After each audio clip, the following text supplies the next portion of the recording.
Kim Chu tungkol sa kanyang mga ex-boyfriends, nagpaalam sila ng maayos. Sa press conference para sa kanyang paparating na pelikula, My Love Will Make You Disappear, tinalakay ng aktres na si Kim Chu ang kanyang mga nakaraang relasyon kina Sian Lim at Gerald Anderson. Pinabulaanan niya ang mga chismis na siya ay Jin host, at nagbahagi ng kanyang mga pananaw sa pag-ibig. Nang tanungin tungkol sa kanyang mga karanasan sa ghosting, sumagot si Chu na may nakakatawang pagtawa, hindi kasi ako na-ghosting. Nagpaalam naman sila ng maayos.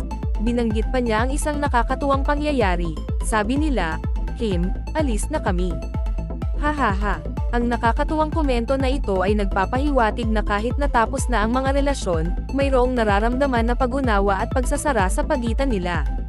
Ang karanasan ni Chu ay ibang-iba sa kanyang co-star na si Wilma Dunt, na nagbahagi na siya ay Jin host ng dalawa sa kanyang mga ex-boyfriend.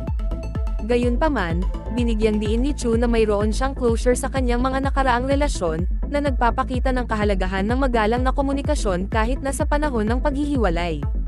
Lumipat ang usapan sa paniniwala ni Kim Chu sa konsepto ng rejection is redirection, isang filosofiya na naghihikayat sa mga tao na tingnan ang heartbreak bilang isang pagkakataon para sa paglago at mga bagong simula.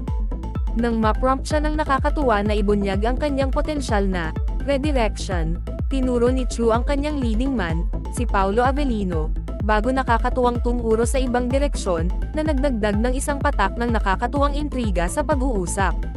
Ibinahagi rin ni Chu ang kanyang mga saloobin tungkol sa pag-ibig at ang kahalagahan nito sa buhay. Binibigyang diin niya na ang pag-ibig ay isang emosyon na hindi mabibili o mapipilit, na binibigyang diin ang kahalagahan ng pagdanas at pagtanggap nito sa lahat ng mga komplikasyon nito. Kasi love naman ay isang bagay na nararamdaman natin. Di siya nabibili, paliwanag niya. Tsaka part siya ng pagkatao natin.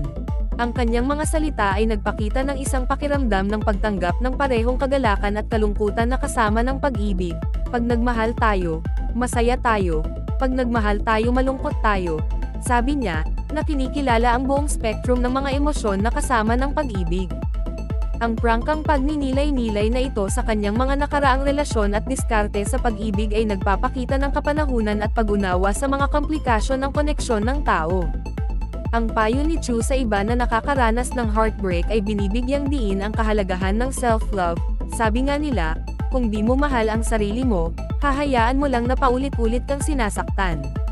Binibigyang diin din niya ang pangangailangan na magpatuloy mula sa mga relasyon na minarkahan ng panloloko. Syempre pag niloko ka, mag-disappear ka na. Kasi, tatanga-tanga ka na lang, di ba? Ang prangka at makahulugang mga pahayag ni Kim Chu ay nagbibigay ng isang sulyap sa kanyang pananaw sa pag-ibig, mga relasyon, at ang kahalagahan ng self-worth.